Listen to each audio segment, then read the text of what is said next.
A winter morning in rural Ohio. Ice so thick the road looks like a sheet of frosted glass. I pull my truck to the curb, roll down the window, and warn my neighbor, a woman who has made the last 2 years of my life a living regulatory nightmare, that the stretch of Millbrook Road at the bottom of the hill is basically a hockey rink. She doesn't say thank you. She doesn't slow down. She laughs. She actually laughs at me, waves her hand like I'm a bug she's shooing off her windshield, and says, "Maybe if you spent less time worrying about my driving and more time fixing that eyesore you call a front yard, we'd all be better off." It's not an eyesore. We'd all be better off. Then she floors it. I watch her Cadillac Escalade, the one with the custom HOA president vanity plate, disappear around the bend. Then I hear it. What happens next changed everything. And I mean everything.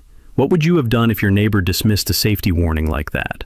Drop it in the comments. And hey, where are you watching from? Drop your state below. I want to see how many of you live under an HOA right now. Let me back up about 2 years, because you need to understand what kind of neighborhood I was living in before you can truly appreciate what happened on that icy February morning. My name is Garrett Welliver. I'm a 46-year-old electrician out of Millbrook Township, Coshocton County, Ohio. I've lived in the same 3-bedroom house on Sycamore Ridge Drive for 11 years. I put the deck on myself. I laid the stone path along the side yard by hand. You know, one of those weekend projects that takes 3 weekends and costs you 2 fingernails and a strained lower back. I know every pothole on my street. I know which side of the road catches ice first when the temperature drops. I know my neighbors.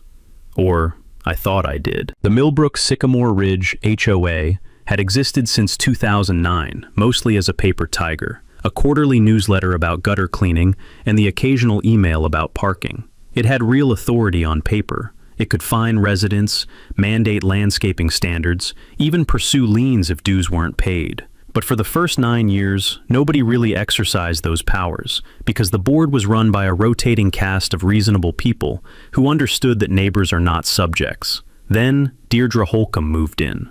Deirdre was 58 when she arrived on Sycamore Ridge, fresh off a contentious early retirement from the Coshocton County Assessor's Office, where multiple co-workers had reportedly filed HR complaints describing her as procedurally aggressive. She drove a Cadillac Escalade. She planted a flag, literally one of those decorative porch flags, that said, "This home follows the rules." She ran for HOA president within 8 months of moving in. She won by 4 votes, because most residents didn't bother to turn in their ballots. That's the thing about HOA elections. Apathy is always the villain's best campaign manager. Within 6 weeks of taking office, Deirdre had issued 47 violation notices across the 22-home community. 47. I got 3 of them personally. One for having a trash can visible from the street on a non-trash day. It was there for 4 hours while I was at work. One for a non-compliant mailbox post that was identical to every other mailbox post on the street. And one for a garden hose left coiled on my front step, which she deemed an unsightly fixture inconsistent with community aesthetic standards. The fines were small at first, $15 here, $25 there, but they accumulated, and they came with language designed to intimidate, references to lean authority, to escalating enforcement protocols, to the HOA's right to engage legal counsel at homeowner expense. My neighbor across the street, a retired postal worker named Dwight Ackerman, got a fine for parking his own truck in his own driveway at a 2-degree angle that Deirdre claimed violated the parallel to curb parking provision. Dwight is 63 years old with a bad hip. He measured the angle with a protractor. It was 1.5 degrees. Deirdre had 3 allies on the 5-person board. Her friend Patrice, who Deirdre had recruited to fill a vacancy. A retiree named Gorman, who seemed to vote however Deirdre voted without reading anything.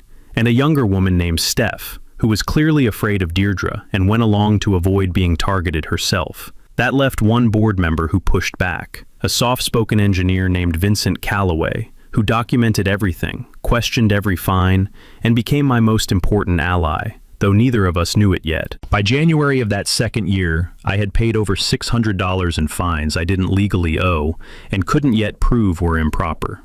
I was angry, I was tired, and I was done playing defense. The first crack in Deirdre's armor appeared in late October, roughly 14 months into her reign of procedural terror. It was small. It smelled like opportunity. I was in my garage on a Saturday afternoon, oil on my hands, the sharp bite of motor degreaser cutting through the cold air drifting under the door, when my phone buzzed with a notification from the HOA portal. A new fine had been posted, $35 for unapproved sports equipment storage, which apparently referred to my son's basketball hoop at the end of the driveway. My son, Cody, is 14. That hoop has been there since he was 9. I set down my socket wrench and pulled up the HOA's governing documents, the CC&Rs, the bylaws, and the rules addendum on my phone. I'd downloaded them months before, after the mailbox incident, and I'd been reading them the way you read a lease when you're pretty sure your landlord is cheating you, slowly, looking for the lie. And there it was, Section 7, 4 of the rules addendum, which governed recreational equipment. Portable recreational structures, including basketball hoops on wheels or temporary bases, shall be permitted in driveways and on private property aprons, provided they do not obstruct sidewalk access or extend into the public right-of-way. Cody's hoop was on wheels. It sat in the driveway. It obstructed nothing. The fine was invalid. Not gray area invalid. Flat out, plain language, invalid. Here's the move most people don't make. They pay the fine and grumble. The correct move is to respond in writing, cite the exact provision, and request a formal hearing. Because the hearing creates a paper trail, and a paper trail is where petty tyrants go to die. I sent a certified letter to the HOA board, certified mail, return receipt requested, which costs about $4 and proves they received it, citing Section 7, 4 verbatim, stating the fine was improper, demanding it be rescinded within 14 days, and requesting a written explanation if it was not. I CC'd Vincent Calloway by email. Vincent called me 20 minutes after I sent it. "She's going to be furious," he said. "Good," I said. "Furious people make mistakes." The board held an emergency meeting 3 days later, without notifying the full membership, which, as it turned out, violated their own bylaw requiring 7 days' notice for non-emergency meetings. Deirdre sent me a response letter stating that the fine stood because the board retains interpretive authority over all rules provisions. That phrase, interpretive authority, is real. HOA boards do have some discretion in how they apply rules, but that discretion has limits, and those limits are set by state law. In Ohio, HOA enforcement is governed in part by the Ohio Planned Community Law, ORC Chapter 5, 312. Under that statute, fines must be reasonable, consistently applied, and based on a rule that actually exists. Interpretive authority does not mean we can ignore what the rule literally says. I found this out by spending 45 minutes on the phone with a property rights attorney named Rosalind Featherstone out of Columbus, who I'd found through the Institute for Justice's referral network. She didn't charge me for that initial call. She told me I had a strong case but advised patience. Takeaway. In Ohio and most states, HOA boards cannot create violations from thin air or overrule the plain text of their own governing documents. Know your state's planned community statute. It's usually one Google search away. I paid the fine under written protest. The words, "paid under protest, dispute reserved," on the check memo line, which preserved my right to pursue reimbursement. And I started a spreadsheet. Every fine Deirdre had ever issued, every meeting notice, every bylaw I could find that she'd quietly violated in the process of running the board. I also did something Deirdre didn't expect. I knocked on doors. Not to complain, not to gossip. I brought a printed copy of Section 7.4 and asked each of my neighbors a simple question. Had they received any fines they thought were unfair? Within a week, I had statements from 9 homeowners describing fines for things explicitly permitted under the HOA's own documents. Dwight Ackerman, the Kowalski family at the end of the cul-de-sac, an older woman named Bernadette Haas, who had been fined for a wind chime. A wind chime. The pile was growing. Deirdre didn't know it yet, but the trap was already being built, one certified letter at a time. Deirdre's response to my certified letter wasn't to back down. It was to escalate, which, looking back, was exactly what I was hoping for. She began holding weekly board inspections, unannounced walks through the neighborhood with a clipboard and a digital camera, documenting violations. She targeted the same homeowners who had spoken to me, Dwight got a new fine for a deteriorating driveway apron. The Kowalski family received notice that their fence posts needed to be repainted because the color, which matched the original fence color, was now non-compliant with the updated color palette. There was no updated color palette. She'd made it up. This is what petty authority looks like when it feels threatened. It doesn't retreat, it doubles down. And in doubling down, it tends to overextend. But here's what Deirdre didn't realize she'd handed me. The inspection program had a fatal flaw. Under the HOA's own bylaws, Section 12. 1. Enforcement procedures. Any fine of $50 or more required photographic documentation and a written violation notice delivered at least 10 days before the fine was posted to the homeowner's account. Deirdre was posting fines within 48 hours of her inspections. She was procedurally invalidating her own enforcement actions. I called Rosalind Featherstone again. Paid for a full hour this time, $250, which felt steep until she told me that any fine issued in violation of the HOA's own procedural rules was unenforceable and potentially recoverable under Ohio's consumer protection statutes. Specifically, the Ohio Consumer Sales Practices Act, ORC 1345, which prohibits deceptive acts in consumer transactions, and courts have held that HOA fine practices can qualify. Takeaway: if your HOA doesn't follow its own procedural rules when issuing fines, those fines may be void. Document the timeline of every violation notice you receive. I compiled the timeline for every fine issued since Deirdre took over. 12 of the 17 fines issued in the past 3 months failed the 10-day notice requirement. Combined across all affected homeowners, that represented over $1,400 in potentially void fines. I also made a discovery that changed the temperature of everything. While cross-referencing the HOA's financial records, which are, under Ohio law, available to any member upon written request, I found something odd. The HOA's operating reserve, which should have held approximately $18,000 based on the dues collected over the prior 2 years, showed a balance of just under $4,000. The difference hadn't been spent on any documented community project. The money was there, then it wasn't, and nobody had voted on where it went. I printed the ledger pages, put them in a manila folder, and labeled it Exhibit A. Meanwhile, Deirdre was not finished with her campaign of pressure. She sent a letter to the entire community, all 22 households, with a passive-aggressive paragraph noting that certain residents have chosen to challenge the board's authority rather than contribute to community harmony, without naming me. But in a neighborhood this size, everyone knew. She also proposed a new rule at the November board meeting, a $50 annual inspection fee that homeowners would pay to fund the cost of the compliance program. The fee wasn't in the budget. It hadn't been voted on by the community. She announced it as if it were already decided. Vincent, who attended every board meeting with a legal pad and a recorder, raised his hand. Under Section 3.7 of the bylaws, new fees require a 2/3 vote of the full membership, not the board, he said, reading directly from the document. Deirdre looked at him like he'd tracked mud on her carpet. The board has authority to implement reasonable fees for services rendered. That authority is explicitly limited by Section 3.7, Vincent said. Do you want me to read it aloud? She gavelled the meeting to a close 15 minutes early. That night, I sat at my kitchen table with a yellow legal pad, the HOA financials, and a thermos of coffee going cold beside me. The creak of the furnace kicking on, the distant bark of the Kowalski dog, the scratch of my pen on paper, and a plan that was finally starting to have the weight of something real. I texted Vincent. I found the missing money. We need to talk. His reply came back in 30 seconds.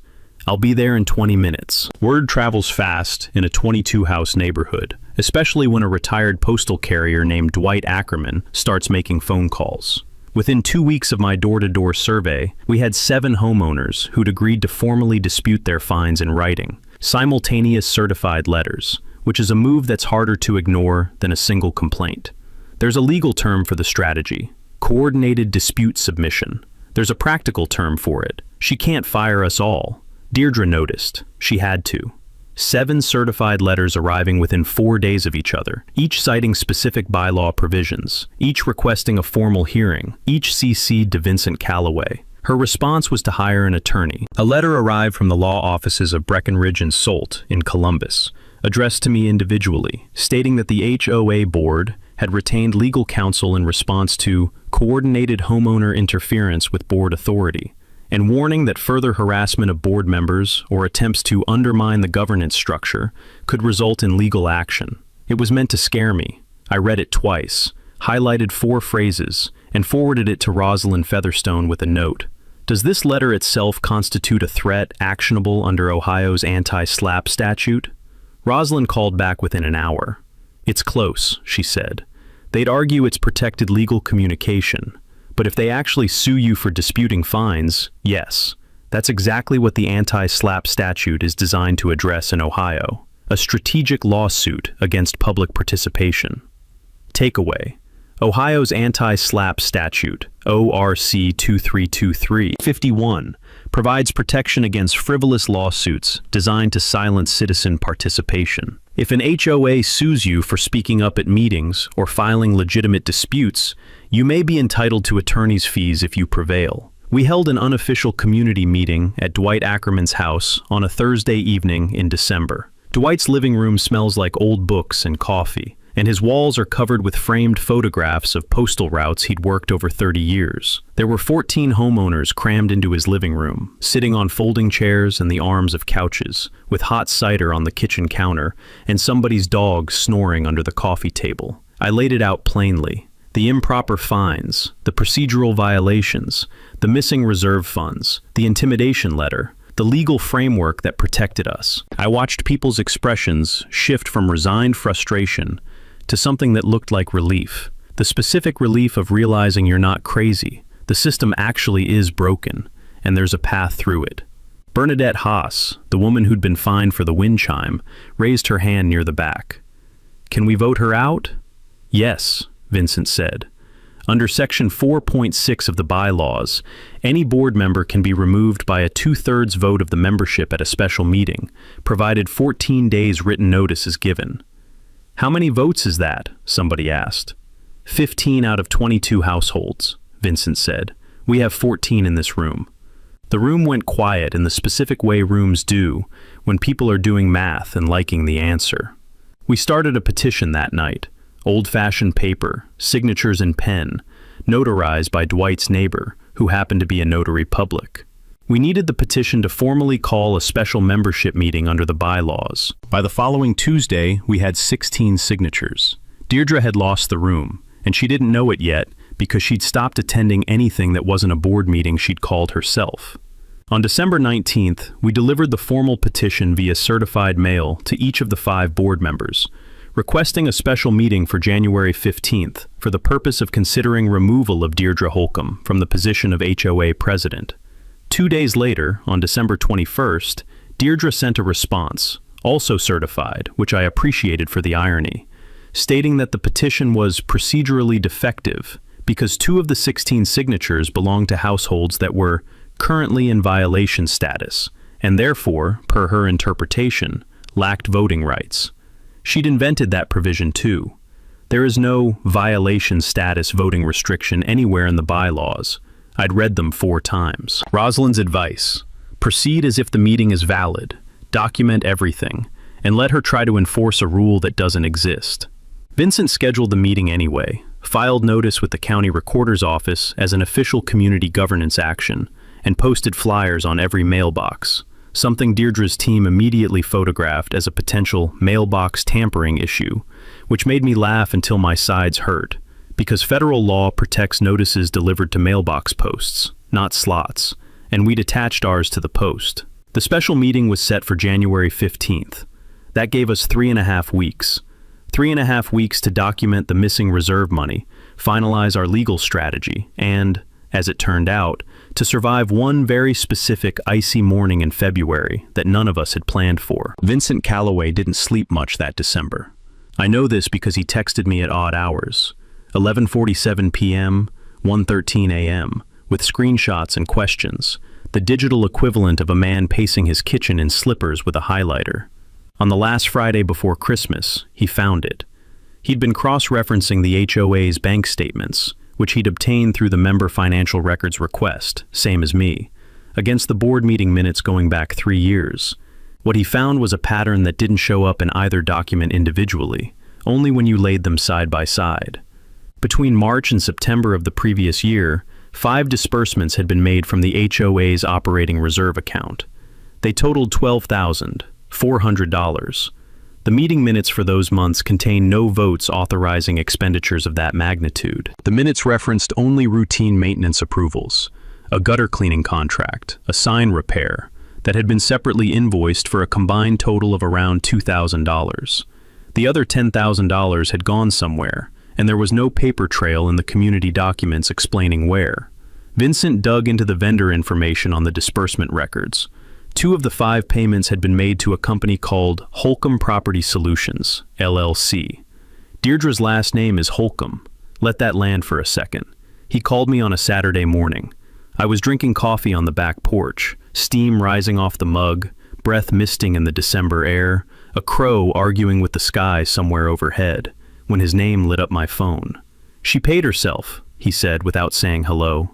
I set my mug down. "Say that again." "The LLC is hers. I found the Ohio Secretary of State filing.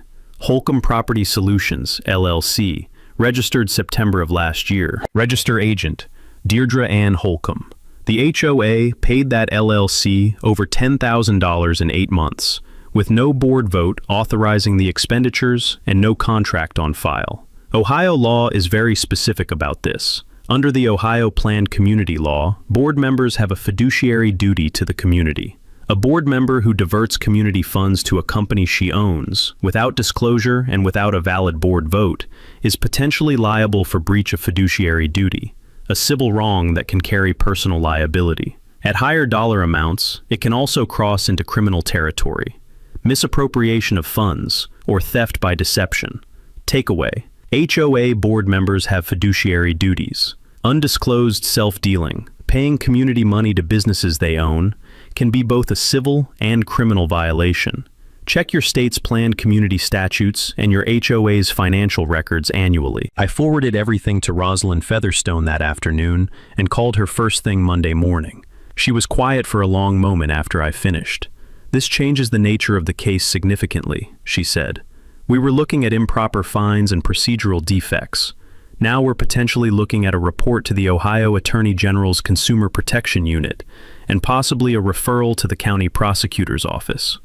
"What do we do with this information right now?" I asked. "You sit on it," she said. "You do not tip your hand.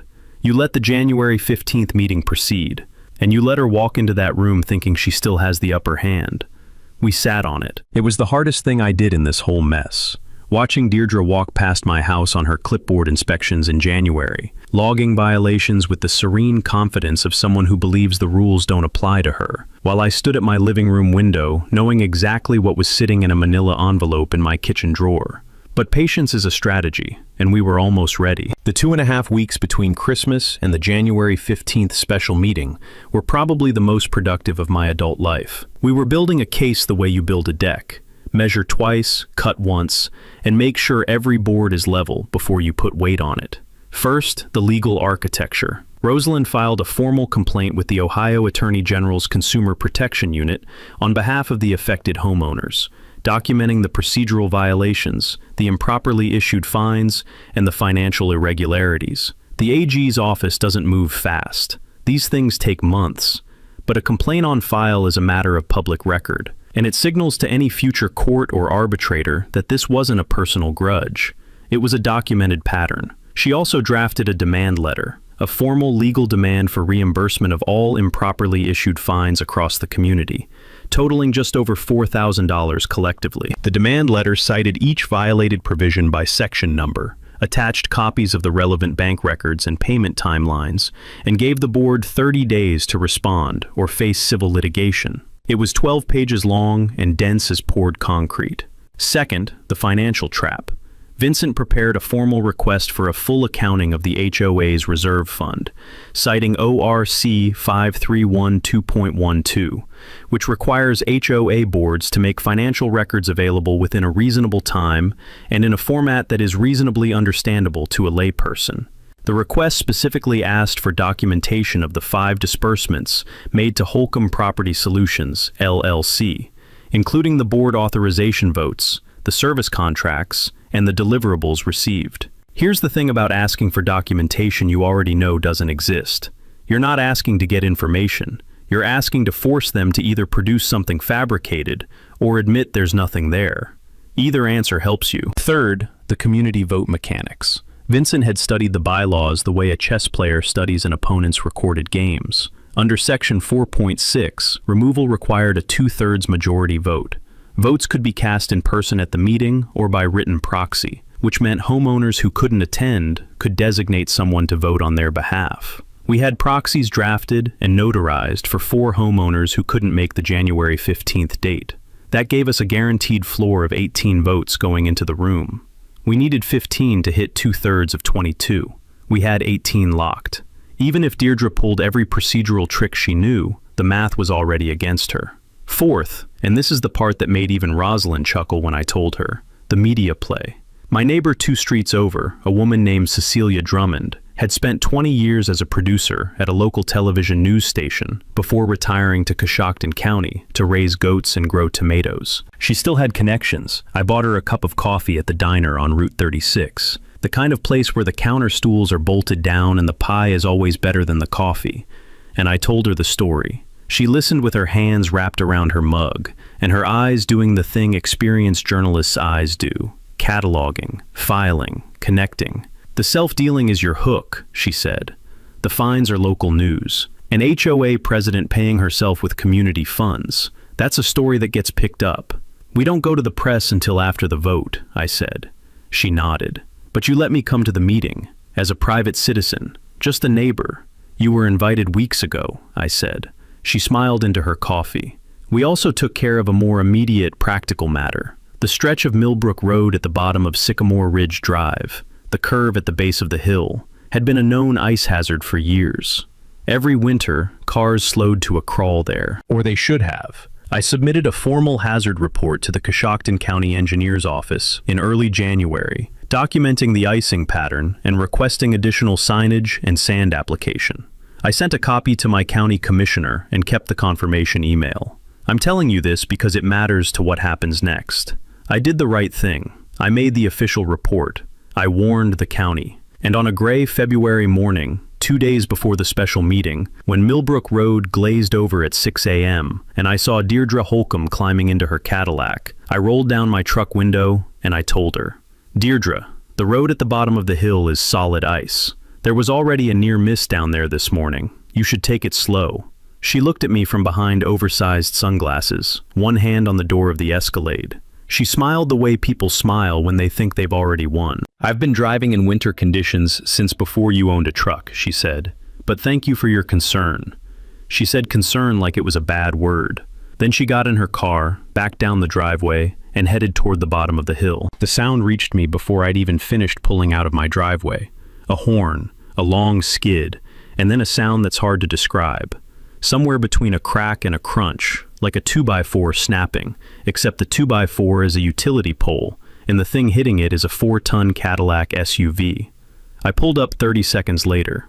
The Escalade was perpendicular to the road, passenger side crumpled against the Fairpoint pole, bumper lying on the ice like a shed skin. The airbags had deployed. Deirdre was sitting behind the wheel, phone already at her ear, hair disheveled, sunglasses crooked on her face. She was not seriously hurt, bruised, shaken, embarrassed in the specific way that only comes from being proven wrong in public by a situation you were warned about. I called 911.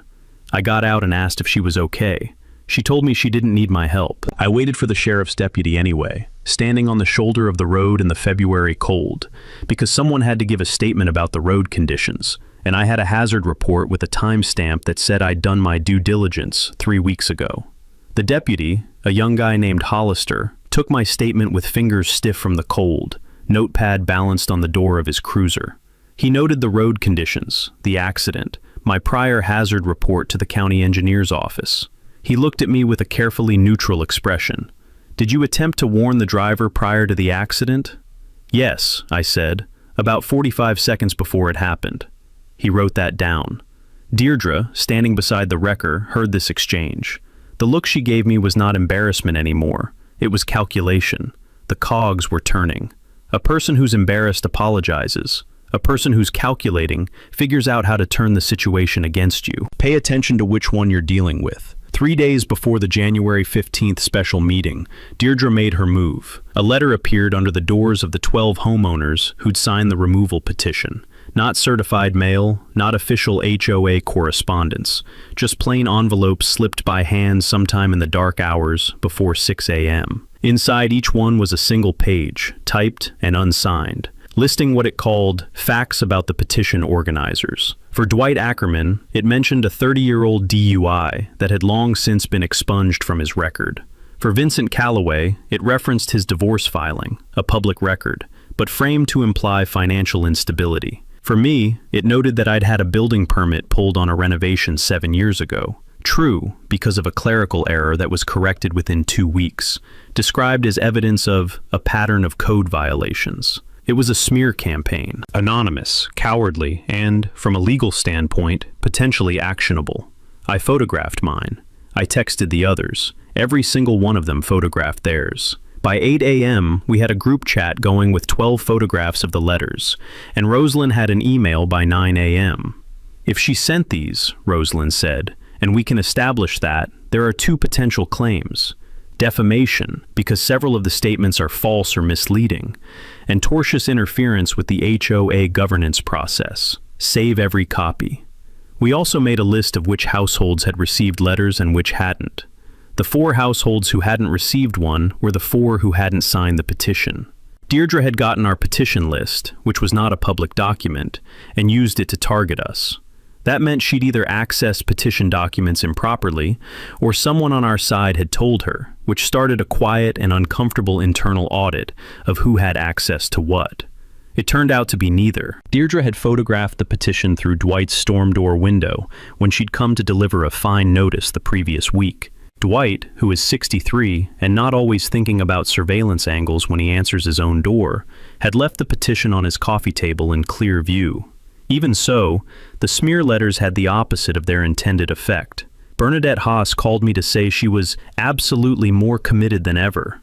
Dwight called to say he was irked beyond measure, and when I get irked, I get organized. The Kowalski family, who had been on the fence about attending the meeting in person, confirmed they'd both be there. By the night of January 14th, we had 20 confirmed attendees for a 22-household community. Deirdre's allies on the board had not been idle either.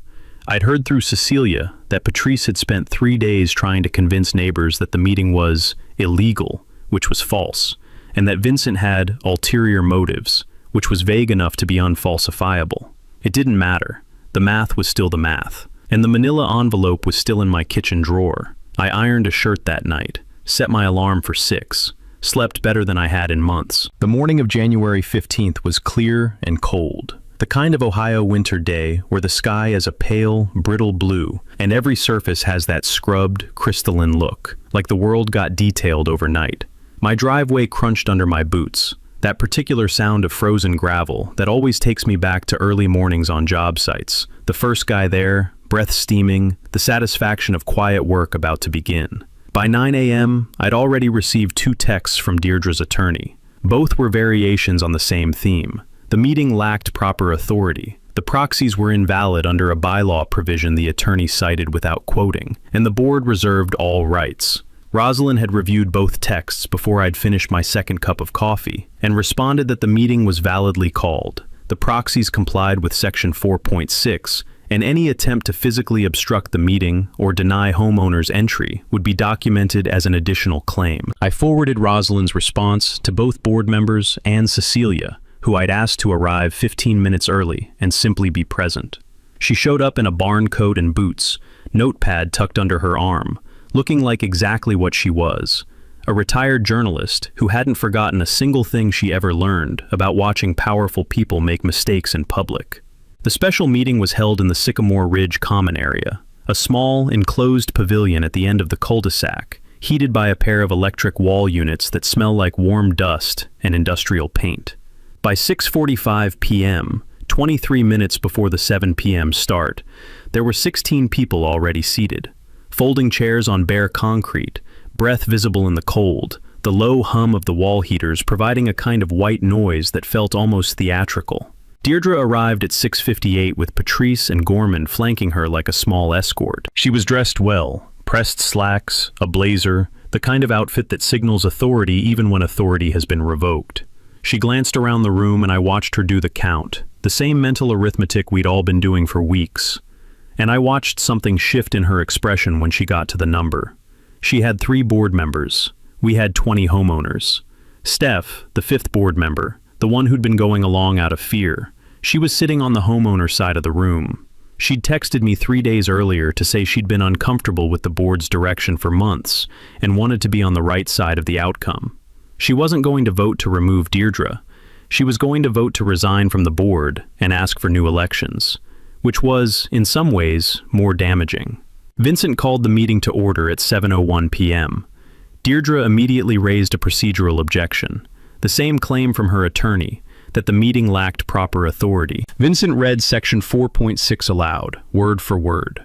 Then he said, "The petition was signed by 16 members in good standing. No bylaw provision restricts voting rights based on violation status. The meeting is valid. Do you have additional objections?" "This isn't over," Deirdre said. "No," Vincent agreed pleasantly. "It's just starting." We conducted the vote. Proxies were read and recorded. In-person votes were cast by show of hands, then confirmed by written ballot.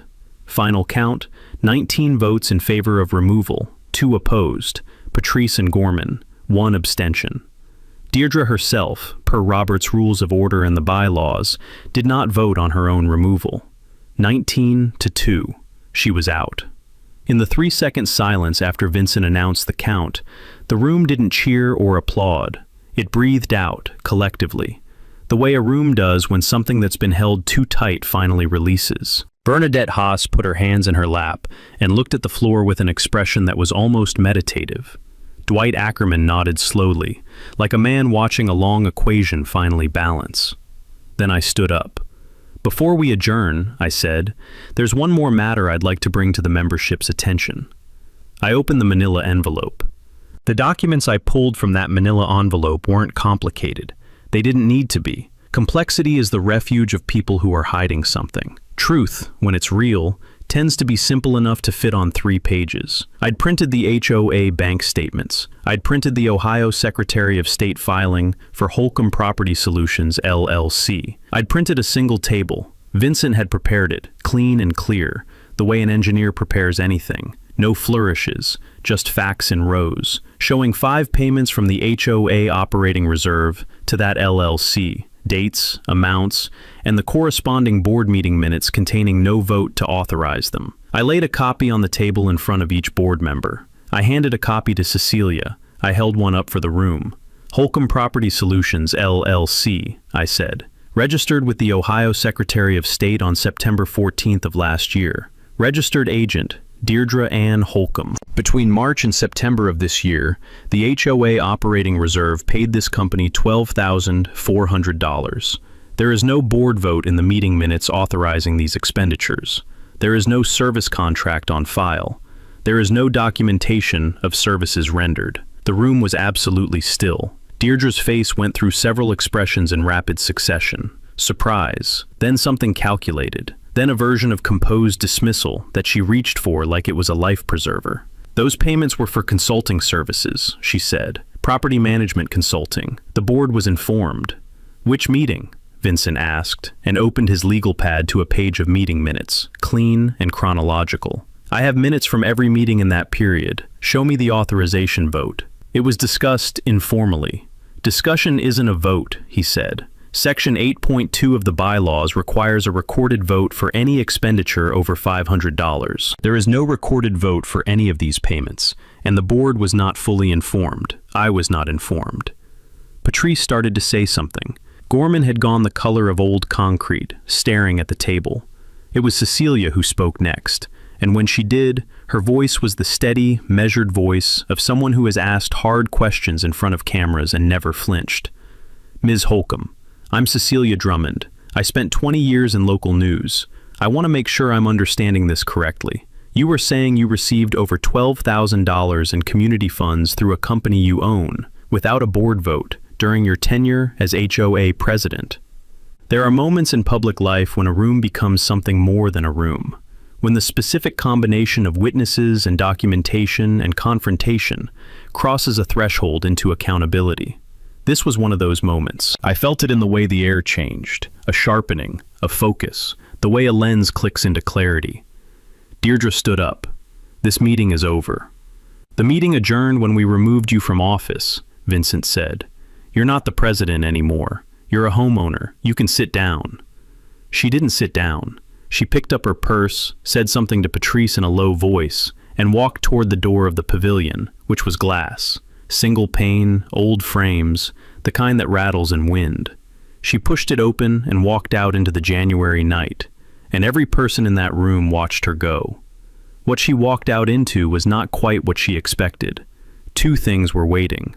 One was Cecilia's contact at the Coshocton Tribune, who had gotten a tip that something was happening at Sycamore Ridge that evening, and had sent a stringer out on spec. He was standing near the parking area, not recording, just present. Sometimes presence is enough. The other was a county sheriff's deputy, not Deputy Hollister, a different one, who had responded to a call that Rosalind had suggested might be worth making. A welfare check on the HOA's common area funds, a request for a civil standby during a disputed governance meeting, submitted through proper channels that afternoon. The deputy had been sitting in his cruiser in the parking area with the heat running. He stepped out when Deirdre emerged alone. I don't know exactly what was said. I know it lasted about 4 minutes. I know that when Deirdre got in her Escalade, the repaired one, new bumpers still bright against the weathered body, her hands were shaking. Back inside, Cecilia looked at me across the room. "You got a statement?" she asked. "I'll give you one on the record," I said.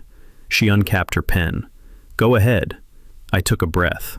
The electric heater hummed. The windows were fogging at the edges from the warmth of 20 people in a cold pavilion. "The community did what communities are supposed to do," I said. "We paid attention. We read the documents. We showed up." The story doesn't have a single clean ending, because real life doesn't work that way. It has several endings, staggered over the following months, like dominoes falling in sequence. The Ohio Attorney General's Consumer Protection Unit opened a formal inquiry into the HOA's fine practices within 6 weeks of our complaint. Rosalind negotiated a reimbursement settlement on behalf of the affected homeowners. $4,230 returned in full to the 12 households who had been improperly fined. The settlement required no admission of wrongdoing by the board, but the money came back, and that's what mattered. The Holcomb Property Solutions LLC matter was referred to the Coshocton County Prosecutor's Office. As of the last information I have, the investigation was ongoing. I won't speculate on outcome. I'll say only that breach of fiduciary duty in Ohio, at amounts over $1,000, can constitute a felony. Deirdre retained private counsel. Patrice and Gorman both resigned from the board and issued written statements saying they had not been aware of the payments. Statements that may or may not be fully accurate, but that put distance between them and the financial irregularities.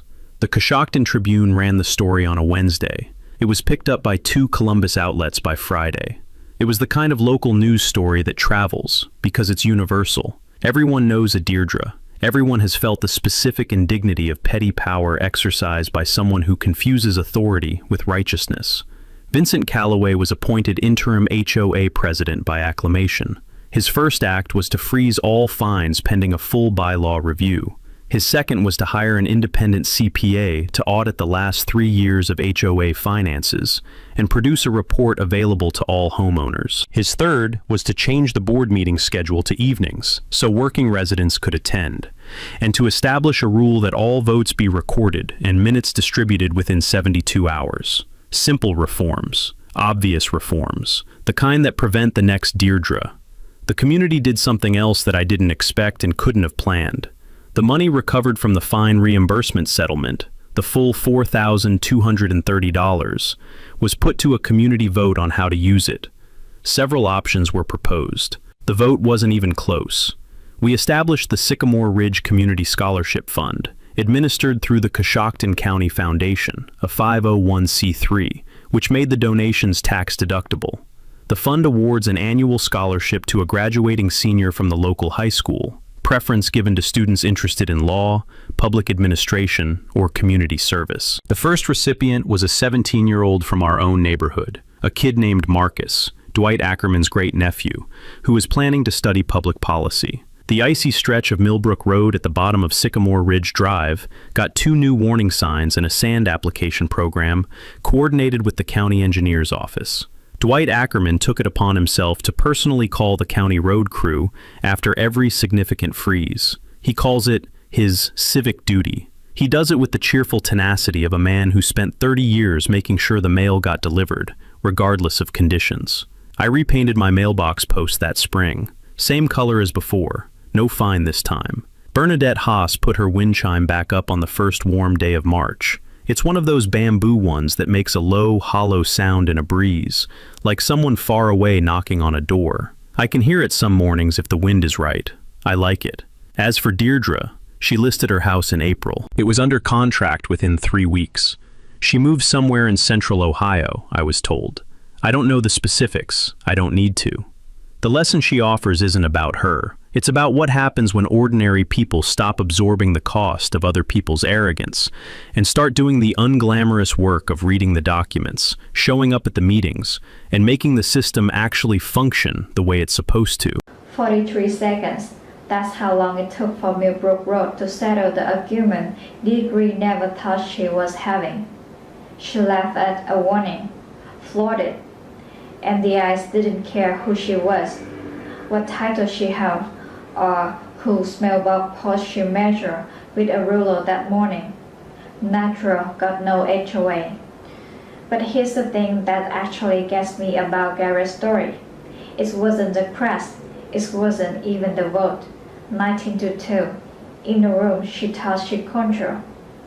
It was the manila envelope sitting in the kitchen drawer for weeks while she kept writing finance, kept doing clipboard work, kept sending anonymous letters in the dark at 6 in the morning, completely unaware that the ground has already shifted under her feet.